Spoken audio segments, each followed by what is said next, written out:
ಸ್ನೇಹಿತರೆ, abroad education ಲೋನ್ಗೆ ಬ್ಯಾಂಕಿಗೆ ಅಲೆದಾಡಿ ಸುಸ್ತಾಗಿದ್ದೀರಾ? ಹಾಗಾದರೆ ಈ ವಿಡಿಯೋ ನಿಮಗೆ ತುಂಬಾ ಹೆಲ್ಪ್ಫುಲ್ ಆಗಿರುತ್ತೆ. ಇವಾಗ ನೀವು ಮನೆಯಲ್ಲಿ ಕುಳಿತುಕೊಂಡು ಅಬ್ರಾಡ್ ಎಜುಕೇಷನ್ ಲೋನ್ಗೆ ಅಪ್ಲೈ ಮಾಡ್ಬೋದು. ಅದು ಗ್ಯಾನ್ಧನ್ ಮುಖಾಂತರ. ಗ್ಯಾನ್ಧನ್ ನೇರವಾಗಿ ನಿಮಗೆ ಎಜುಕೇಷನ್ ಲೋನನ್ನು ನಿಮಗೆ ಕೊಡೋದಿಲ್ಲ. ಗ್ಯಾನ್ಧನ್ ಸ್ಟೂಡೆಂಟ್ ಮತ್ತು ಬ್ಯಾಂಕ್ನ ಮಧ್ಯೆ ಲೋನ್ ಕೊಡಿಸಲಿಕ್ಕೆ ರಾಯಭಾರಿಯಾಗಿ ನಿಮ್ಮ ಸ್ನೇಹಿತನಾಗಿ ಕೆಲಸ ಮಾಡುತ್ತೆ. ಹಾಗಾದರೆ ಗ್ಯಾನ್ಧನ್ಗೆ ಇದರಿಂದ ಏನು ಪ್ರಯೋಜನ? ಅದನ್ನು ವಿಡಿಯೋ ಕೊನೆಯಲ್ಲಿ ಹೇಳ್ತೀನಿ. ವಿಡಿಯೋನ ಕೊನೆವರೆಗೂ ಸ್ಕಿಪ್ ಮಾಡದೆ ನೋಡಿ. ಈ ವಿಡಿಯೋ ನಿಮಗೆ ತುಂಬಾ ಹೆಲ್ಪ್ಫುಲ್ ಆಗಿರುತ್ತೆ. ಹಾಗಾದರೆ ಗ್ಯಾನ್ಧನ್ ಮುಖಾಂತರ ಅಬ್ರಾಡ್ ಎಜುಕೇಷನ್ ಲೋನ್ಗೆ ಅಪ್ಲೈ ಮಾಡೋದ್ರಿಂದ ಬೆನಿಫಿಟ್ ಏನು ಅಂತ ನೋಡೋದಾದರೆ, ಗ್ಯಾನ್ಧನ್ ಒಂದು ಟ್ರಸ್ಟೆಡ್ ಕಂಪನಿ ಆಗಿದ್ದು 25,000ಕ್ಕಿಂತಲೂ ಜಾಸ್ತಿ ಜನ ಸ್ಟೂಡೆಂಟ್ಗೆ ಆಲ್ರೆಡಿ ಎಜುಕೇಷನ್ ಲೋನನ್ನು ಕೊಡಿಸಿದ್ದಾರೆ. ಗ್ಯಾನ್ಧನ್ 10ಕ್ಕಿಂತ ಜಾಸ್ತಿ ಲೆಂಡರ್ಸ್ ಜೊತೆಗೆ ಟೈ ಅಪ್ ಇರೋದ್ರಿಂದ ನಮ್ಮ ಯಾವ ಬ್ಯಾಂಕ್ಗೆ ಸೂಟ್ ಆಗುತ್ತೆ ಅನ್ನೋದನ್ನು ಗ್ಯಾನ್ಧನ್ನ ಡೆಡಿಕೇಟೆಡ್ ಲೋನ್ ಎಕ್ಸ್ಪರ್ಟ್ಗಳು ನೋಡ್ತಾರೆ. ಯಾಕಂದರೆ ಅಷ್ಟು ಬ್ಯಾಂಕ್ಗಳಿಗೆ ಹೋಗಿ ಯಾವ ಬ್ಯಾಂಕಲ್ಲಿ ರೇಟ್ ಆಫ್ ಇಂಟ್ರೆಸ್ಟ್ ಜಾಸ್ತಿ ಇದೆ ಅಥವಾ ಕಡಿಮೆ ಇದೆ ಅಂತ ನಮಗೆ ಸುತ್ತಾಡೋಕೆ ಆಗಲ್ಲ, ಮತ್ತು ಟೈಮ್ ಕೂಡ ಸೇವ್ ಆಗುತ್ತೆ. ನೀವು ಡೈರೆಕ್ಟಾಗಿ ಬ್ಯಾಂಕ್ಗೆ ಹೋಗಿ ಅಬ್ರಾಡ್ ಎಜುಕೇಷನ್ ಲೋನ್ಗೆ ಅಪ್ಲೈ ಮಾಡಿದ್ರೆ ಸ್ಯಾಂಕ್ಷನ್ ಆಗಲಿಕ್ಕೆ 15 ದಿನದಿಂದ 2 ತಿಂಗಳು 3 ತಿಂಗಳು ಟೈಮ್ ಬೇಕಾಗುತ್ತೆ. ಗ್ಯಾನ್ಧನ್ ಥ್ರೂ ಅಪ್ಲೈ ಮಾಡಿದರೆ ಪರ್ಟಿಕ್ಯುಲರ್ 10 ರಿಂದ 12 ದಿನದಲ್ಲಿ ನಿಮಗೆ ಲೋನ್ ಸ್ಯಾಂಕ್ಷನ್ ಆಗುತ್ತೆ. ಬೈ ಚಾನ್ಸ್ ಲೇಟ್ ಆದರೂ ಕೂಡ ನಿಮ್ಮ ಅಪ್ಲಿಕೇಶನ್ ಪ್ರೊಸೆಸನ್ನು ಡೈಲಿ ಅಪ್ಡೇಟ್ ನಿಮಗೆ ಕೊಡ್ತಾ ಇರ್ತಾರೆ.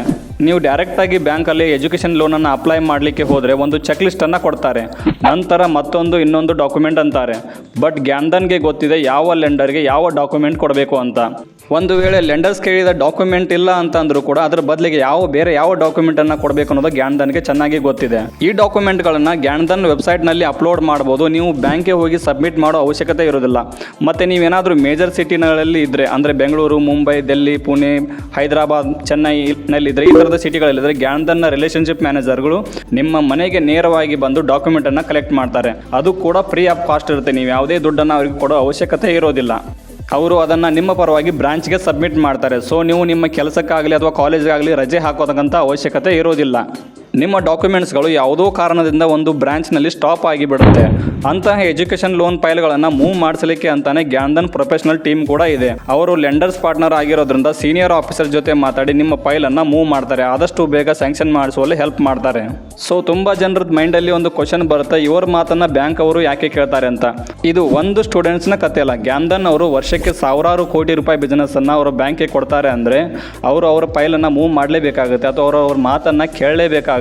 ಸೊ ನೀವೇ ಯೋಚನೆ ಮಾಡಿ, ಒಂದೊಂದು ಲೆಂಡರ್ಗೂ ಕೂಡ ಪ್ರತಿ ವರ್ಷ ಸಾವಿರಾರು ಕೋಟಿ ಬಿಸ್ನೆಸ್ ಅನ್ನ ಕೊಡ್ತಾರೆ ಅಂದರೆ. ಇನ್ನು ಇಂಟ್ರೆಸ್ಟ್ ಬಗ್ಗೆ ಹೇಳೋದಾದರೆ ಬ್ಯಾಂಕ್ಗಳಿಗೆ ಜಾಸ್ತಿ ಬಡ್ಡಿ ಬಂದರೆ ಸಾಕು, ಬಟ್ ಗ್ಯಾನ್ಧನ್ ಕಡಿಮೆ ಬಡ್ಡಿ ದರವನ್ನು ಕೊಡಿಸಲಿಕ್ಕೆ ಪ್ರಯತ್ನಿಸುತ್ತೆ. ಅವಶ್ಯಕತೆ ಇದ್ದರೆ ನಿಮ್ಮ ಪರ್ಮಿಷನ್ ತಗೊಂಡು ಮತ್ತೊಂದು ಬ್ಯಾಂಕ್ನಲ್ಲಿ ಲೋನ್ ಪ್ರೊಸೆಸಿಂಗನ್ನು ಸ್ಟಾರ್ಟ್ ಮಾಡ್ತಾರೆ. ನಿಮ್ಮ ಅಬ್ರಾಡ್ ಎಜುಕೇಷನ್ ಲೋನನ್ನು ಗ್ಯಾನ್ಧನ್ ಮುಖಾಂತರ ಮಾಡಿದ್ರೆ ನಿಮ್ಮ ಲೋನ್ ಪ್ರೊಸೆಸಿಂಗ್ ಬಗ್ಗೆ ನಿಮಗೆ ಎವ್ರಿ ಡೇ ಮೆಸೇಜ್ ಅಥವಾ ಮೇಲ್ಗಳ ಮುಖಾಂತರ ಅಪ್ಡೇಟ್ ಬರ್ತಾನೆ ಇರುತ್ತೆ. ಇನ್ನು ರೀಪೇಮೆಂಟ್ನ ವಿಷಯಕ್ಕೆ ಬಂದರೆ ಸ್ಟೂಡೆಂಟ್ಸ್ ಮತ್ತು ಗ್ಯಾನ್ಧನ್ನ ಸಂಬಂಧ 10 ರಿಂದ 15 ವರ್ಷಗಳ ಕಾಲ ಉಳಿದುಕೊಳ್ಳುವಂಥದ್ದು. ನಿಮ್ಮ ಕೋರ್ಸ್ 1 ವರ್ಷ, 2 ವರ್ಷ, 3 ವರ್ಷ ಅಥವಾ 4 ವರ್ಷದ್ದಾಗಿರ್ಬೋದು. ಫಸ್ಟ್ ಡಿಸ್ಬರ್ಸ್ಮೆಂಟ್ ಆದಮೇಲೆ ಮುಂದಿನ ಕಂತಿನ ಡಿಸ್ಬರ್ಸ್ಮೆಂಟ್ಗೆ ನೀವು ಬ್ಯಾಂಕ್ಗೆ ಹೋಗ್ತಕ್ಕಂಥ ಅವಶ್ಯಕತೆ ಇರಲ್ಲ. ಗ್ಯಾನ್ಧನನ್ನು ಕಾಂಟ್ಯಾಕ್ಟ್ ಮಾಡಿದರೆ ಸಾಕು, ಅವರೇ ಅದನ್ನೆಲ್ಲ ನೋಡ್ಕೊಳ್ತಾರೆ. ಮತ್ತು ಪ್ರೀ ಪೇಮೆಂಟು, ಪೋಸ್ಟ್ ಕ್ಲೋಸರ್ ಏನಾದರೂ ಮಾಡೋದಿದ್ರೆ ಅದರಲ್ಲೂ ಕೂಡ ನಿಮಗೆ ಹೆಲ್ಪನ್ನು ಖಂಡಿತ ಮಾಡ್ತಾರೆ. ಇಷ್ಟೆಲ್ಲ ಮಾಡಿದ್ರು ಗ್ಯಾನ್ಧನ್ ಅವರು ಸ್ಟೂಡೆಂಟ್ ಕಡೆಯಿಂದ 1 ರೂಪಾಯಿ ಕೂಡ ಫೀ ತಗೊಳ್ಳಲ್ಲ. ಸೊ ತುಂಬ ಜನರಿಗೆ ಅನಿಸ್ಬೋದು, ಮನೆಗೆ ಬಂದು ಡಾಕ್ಯುಮೆಂಟನ್ನು ಕಲೆಕ್ಟ್ ಮಾಡ್ತಾರೆ, ನಮ್ಮ ಪರವಾಗಿ ಬ್ರಾಂಚಿಗೆ ಡಾಕ್ಯುಮೆಂಟ್ಗಳನ್ನು ಸಬ್ಮಿಟ್ ಮಾಡ್ತಾರೆ, ಮತ್ತು ಪ್ರೀ ಕ್ಲೋಸರು ಮತ್ತು ರೀಪೇಮೆಂಟಲ್ಲಿ ಹೆಲ್ಪ್ ಮಾಡ್ತಾರೆ, ಅದು ಕೂಡ ಪೇಮೆಂಟ್ ತಗೊಳ್ಳಲ್ಲ ಯಾಕೆ ಅಂತ ಹೇಳ್ಬಿಟ್ಟು. ನಿಮಗೊಂದು ವಿಷಯ ಗೊತ್ತಿರಲಿ, ಇವತ್ತು ಬ್ಯಾಂಕ್ಗಳ ನಡುವೆ ಎಷ್ಟು ಕಾಂಪಿಟೇಷನ್ ಇದೆ ಅಂದರೆ, SBI ನವರು ಅಬ್ರಾಡ್ ಎಜುಕೇಷನ್ ಲೋನನ್ನು 10.9% ಸ್ಟಾರ್ಟ್ ಮಾಡ್ತೀವಿ ಅಂದರೆ ಅಪೋಸಿಟ್ ಆಗಿ ಬ್ಯಾಂಕ್ ಆಫ್ ಬರೋಡದವರು 9.9 ಇಂದ ಅಬ್ರಾಡ್ ಎಜುಕೇಷನ್ ಲೋನನ್ನು ಸ್ಟಾರ್ಟ್ ಮಾಡ್ತಾರೆ. ಆ ರೀತಿ ಅದು ಒಂದೇ ಅಂತಲ್ಲ, ಎಲ್ಲ ಬ್ಯಾಂಕ್ಗಳ ನಡುವೆ ಕೂಡ ಇವತ್ತು ಕಾಂಪಿಟೇಷನ್ ಅನ್ನೋದು ತುಂಬಾನೇ ಇದೆ. ಅವರಿಗೆ ಅವರ ಬ್ಯಾಂಕನ್ನು ರನ್ ಮಾಡಲಿಕ್ಕೆ ಬಿಸ್ನೆಸ್ ಬೇಕು. ಆ ಬಿಸ್ನೆಸ್ಸನ್ನು ಯಾರು ಕೊಡ್ತಾರೆ? ಗ್ಯಾನ್ಧನ್ ಅಂತಹ ಕಂಪ್ನಿಗಳು ಕೊಡ್ತವೆ. ಸೊ ಅವರು ಡಿಸೈಡ್ ಮಾಡ್ತಾರೆ, ನೀವು ನಮಗೆ ಎಷ್ಟು ಬಿಸ್ನೆಸ್ ಕೊಡಿ, ನಾವು ಅದರ ಬದಲಾಗಿ ನಿಮ್ಗೆ ಒಂದಿಷ್ಟು ದುಡ್ಡನ್ನು ಕೊಡ್ತೀವಿ ಅಂತ ಹೇಳ್ಬಿಟ್ಟು. ಸೊ ಅದಕ್ಕೋಸ್ಕರ ಅವರು ಸ್ಟೂಡೆಂಟ್ ಕಡೆಯಿಂದ ಯಾವುದೇ ಥರದ ದುಡ್ಡನ್ನು ತಗೊಳ್ಳೋದಿಲ್ಲ, ಸರ್ವಿಸನ್ನು ಮಾತ್ರ ಕೊಡ್ತಾರೆ. ಬ್ಯಾಂಕ್ ಕಡೆಯಿಂದ ಅಥವಾ ವೆಂಡರ್ ಕಡೆಯಿಂದ ಅವರಿಗೆ ಸ್ವಲ್ಪ ಪೇಮೆಂಟ್ ಅನ್ನೋದು ಇರುತ್ತೆ. ಸೊ ಗ್ಯಾನ್ಧನ್ ಅವರು ಬೇರೆ ಯಾವ ಲೋನನ್ನು ಸಹಿತ ಕೊಡೋದಿಲ್ಲ. ಡೆಡಿಕೇಟೆಡ್ ಆಗಿ ಅಬ್ರಾಡ್ ಎಜುಕೇಷನ್ ಲೋನ್ಗೆ ಮಾತ್ರ ಇರ್ತಕ್ಕಂಥದ್ದು ಗ್ಯಾನ್ಧನ್.